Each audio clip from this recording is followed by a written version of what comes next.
앞서 전해드렸다시피 국회법 개정안에 대한 청와대의 비판이 여당 원내대표 사퇴론으로까지 이어지고 있습니다. 이강윤 평론가와 함께 좀 더 상세히 얘기 나눠보겠습니다. 안녕하십니까? 안녕하세요. 예, 대통령에게 배신감을 준 여당 원내 지도부죠. 이 심판을 받아야 한다 이런 해석을 내는 친박계 의원들이 많았는데요. 네. 박 대통령이 이렇게 어떻게 보면 제왕적 대통령이라고도 보이는데요. 이런 기조를 계속 이어갈까요? 어떻게 보면 제왕적 모습이 아니라 제왕적 대통령 그 자체죠. 예. 최근 집권했던 서너 명의 우리 대통령 중심제를 채택하고 있고 한국적 정치 문화와 또 아직도 좀 남아있는 유교적 기풍 이런 것들 감안할 때 늘 문제되어 왔던 것 중에 하나가 제왕적 대통령이다. 그래서 헌법을 손질해서 고치자 이런 말이 나왔는데 요번 사태에 관한 제왕적 대통령의 모습을 문자 그대로 100% 재현한 게 아닌가 싶고요. 예. 결론적으로 먼저 질문에 대해서 말씀을 드린다면 강화될 것이다. 그리고 당 내에서 또는 당 안팎에서 대통령의 권위 또는 특정인의 진퇴 문제를 놓고 반발이라거나 이견이 나올수록 그게 좀 집단화될수록 대통령의 이런 제왕적 모습은 당분간은 더 강화될 것이다. 그것은 차제에 당 장악을 확실히 함으로써 물론 이렇게 해서 대통령에게 좋지만은 않다. 오히려 길게 봐서는 상처가 되는 것이고 권위를 스스로 추락시키는 것이고 예. 길게 봐서는 국격하고도 직결되는 문제입니다. 국무회의에서 특정 당 내부의 일을 얘기한다는 것 자체가 일단 말이 안 되죠. 국무회의라는 게 뭡니까? 가장 가장 1차적인 핵심 사료이자 사초 아니겠습니까? 국가 경영에 관한 한. 이것은 영원히 남는 문서인데 그 자리에서 메르스나 가뭄이나 무슨 지원 대책 이런 걸 논의하는 건 국사를 논의하는 자리인 것이지 특정 정당 내에 아무 개가 문제가 있으니 어디 시민 여러분 심판해 주십시오. 상상도 할 수 없는 일이죠. 어쨌거나 벌어졌어요. 저는 그 기조는 당연히 강화될 것이고 레임덕 조짐이 보일수록 더 틀어잡는 그래서 당에 대한 자신의 장악력을 안팎에 과시하는 것입니다. 쉽게 말하자면 아니 감히 내게 그리고 유승민 건을 둘러싸고서 자 이제 확실히 봤지 라는 가장 직접적이고 원초적인 메시지를 보내는데 현명한 건 아니라고 봅니다. 예, 그럼 신호탄이 된 거다, 앞으로 강해질 거다 이렇게 정리가 여지껏도 되시네요. 통치라고 해왔으니까. 예. 근데 앞으로 무슨 당내에서 조금 이견이나 반발이 있을수록 일단은 더 누르려고 할 겁니다. 네, 지금 친박계 의원들이 어떻게 보면 이러한 기조를 충실하게 이행을 하고 있는 것으로 보이는데요. 네.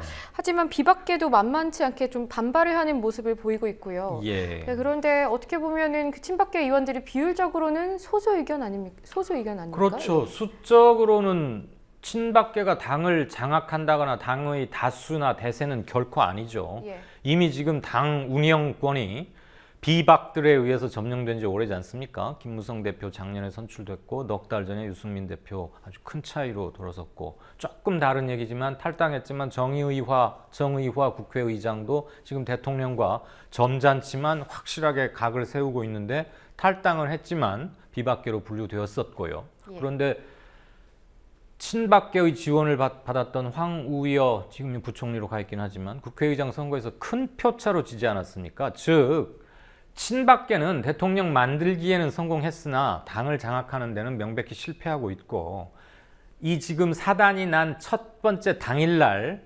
대통령이 청와대 국무회의 발언이 있고 나서 부랴부랴 당에서 5시간 마라톤 회의를 했는데 한 40명 중에 7, 8명만이 친박 유승민 물러나야 한다 이렇게 홍위병 노수를 했는데 별 박수도 안 치고 심드렁하다가 이른바 비박계 조금은 중진인 사람들이 나서서 이건 그렇게 할 일은 아니다. 좀 신중하게 하자. 국회 권위도 생각하자.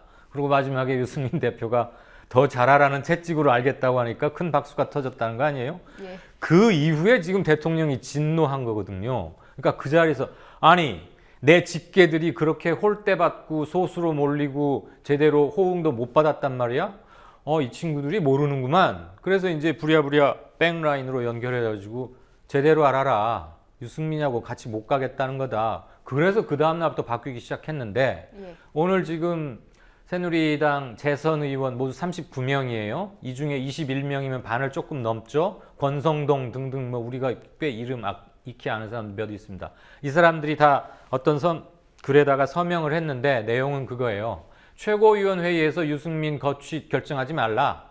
그리고 친박계가 이렇게 막 몰아붙일 일은 아니다. 그것은 얼핏 보면 대통령에게 반기를 들면서 그건 대통령 생각이시고 유 대표는 우리 손으로 뽑은 원내대표니까 진퇴 문제 우리가 정하겠어. 꼭 이것만은 아닐 겁니다. 그 21명 중에 일부는 최고위원회의에서 의원총회에서 의원들이 다 투표해가지고 뽑은 원내대표를 최고위원 몇 명들이 뚝딱뚝딱 회의 때 잘라버려 진퇴를 정한다면 의원들이 뭐가 돼요?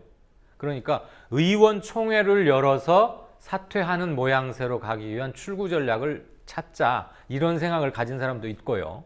정말로 청와대나 대통령의 생각과는 달리 이번에는 대통령이 좀 너무 많이 나갔다. 그런 사람도 사인한 중에는 있을 겁니다. 즉 21명이 같은 문서에 사인을 했지만 저는 그게 행동통일로 이루어지리라고는 전혀 생각하지 않고요. 결국은 당분간은 청와대의 위세와 힘에 밀릴 겁니다. 일단은 김무성 대표 자체가 대통령에 맞서서 대통령을 이겨먹을 수야 있겠느냐. 이 말은 끝까지 직을 걸고 대표직을 걸고 유승민 원내대표를 보호하기 위해서 자기가 2인 3각 구조로 가기 위해서 대통령과 유승민을 택해야 한다면 대통령을 버리고 유승민 편에 쓰겠다? 전혀 아니죠. 김무성 개인의 캐릭터도 그러하리와 본인이 짜고 있는 정치적 타임테이블, 시간표상으로도 맞지 않고 잠재적 경쟁자일 수 있어요. 오히려 김무성과 유승민은. 그리고 김무성 대표 입장에서는 지금은 청와대와 맞설 때가 아니라고 생각하니까 이미 대세는 기울어 갔는데 여기서는 유승민 본인의 선택이 굉장히 중요한 것 같아요. 무슨 정치 생명을 걸고 대통령과 나는 생각이 다르다. 이러이러한 점에서 대통령이 그러하시다면 내가 같이 갈 수는 없다.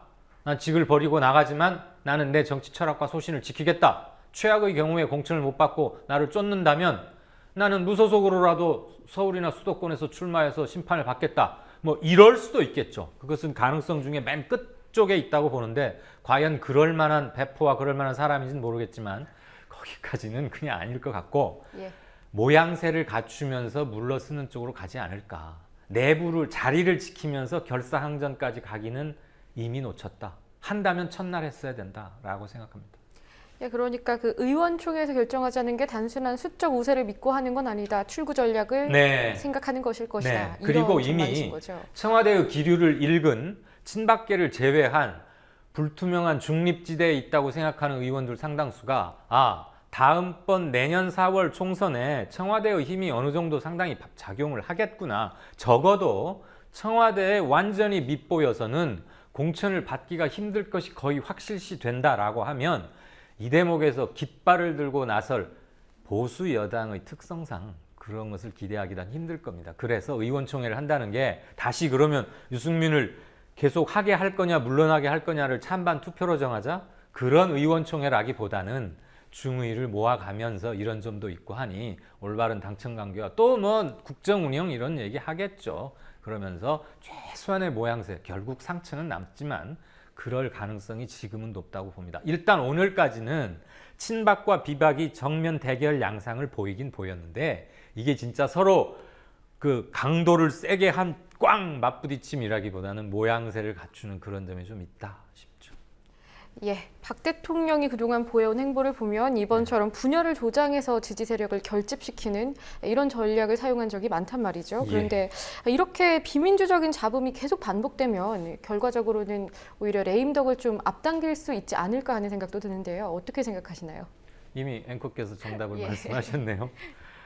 지금 이거 일종의 충격요법이자 대통령으로서는 해서는 안 될 자리에서 해서는 안 될 말을 한 거거든요. 아까 국무회의의 성격을 제가 말씀드렸다시피 만약에 공개적으로 유승민과 정치권과 새누리당 사람들에게 자기 메시지를 최대한 강하게 하고자 했다면 춘추관에 가서 별도로 기자회견을 했어야 됩니다. 국무회의에서 이건 말할 게 아니에요. 근데 어차피 저질러진 물이고 충격요법은 잦을수록 역치가 높아져서 강도는 떨어지겠죠. 감흥하는 강도는. 충격요법은 말 그대로 충격적이려면 딱 한 번 해야지 자꾸 되풀이되면 면역이 생기지 않습니까? 그리고 앞으로 더 쓸 충격요법도 탈당 말고는 없어요. 대통령이 중심으로 신당을 만든다? 그건 불가능하고 물리적으로 불가능할 뿐더러 그러면 그거야말로 대통령이 정치에 개입하는 건데 예전에 열린우리당 좀 잘 도와주이소 했다가 탄핵까지 당했던 그 전례를 본다면 예. 그게 말이 되겠습니까? 그래서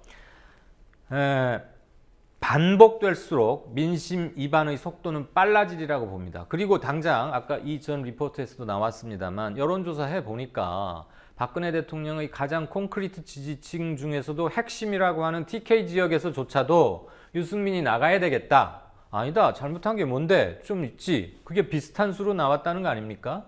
물론 제비 한 마리 가지고 봄을 말할 수는 없지만 오늘 있었던 그 여론조사 기관 하나만 가지고 TK 민심을 우리가 정확히 그 바로미터로 삼을 수는 없지만 예전과 TK가 달라진 건 확실하다. 적어도 이번 특히 특정인을 떨어뜨려 달라고 특정 시민들에게, 대구 지역 시민들에게 호소한다는 게 일단 너무 어처구니가 없죠. 그래서 대구 지역의 정서도 예전 같지 않다는 걸 느낄 수 있는데 이게 반복된다? 그러면 더 말할 나위는 없을 것 같습니다. 청와대도 거기까지는 계산할 거예요. 그래서 레임덕을 피할 수는 없지만 최대한 늦추고자 하는 것이고 있는 동안 당 장악을 끝까지 한번 해보겠다는 것일 테니까 이런 일이 반복되리라고 생각 안 합니다. 반복되면 일단 나라가 엉망이 되고요. 만약에 앵커의 걱정대로 반복이 된다면 예. 효과는 체감, 오히려 반감한다고 봅니다. 일반적으로는 임계치를 넘어선 정도의 수준이 아니냐 이런 지적이 있는데도 불구하고 소폭의 파도만 왔다 갔다 하는 걸 보면 과연 어디까지 이런 지지율이 콘크리트로 유지가 될까 궁금하긴 그런데 합니다. 지금 우리가 눈여겨봐야 될 건 청와대 지지율이 뭐 메르스다. 이게 메르스가 잠정이 되면 메르스 때문에 깎였던 건 조금 기술적 반등, 리바운드는 있겠지만 당 지지율보다 청와대 지지율이 계속 낮은 채로 한 석 달 이상 지속되고 있다는 얘기죠. 이건 눈여겨봐야 돼요. 그럼 이것은 거의 항상 경험적으로도 알 수 있고 더군다나 내년 4월 선거가 있기 때문에 레임덕이 오긴 오는데 대통령은 4월 총선 이후에 다음 대선까지 1년 6개월이 남아있기 때문에 그 시간에도 자기는 좀 덜 외롭고 싶다, 덜 힘이 빠지고 싶다 해서 아마 이런 무리수를 두지 않았나. 아직은 청와대가 이기고 있다고 봐야겠죠. 예, 잘 들었습니다. 수고하셨습니다. 고맙습니다.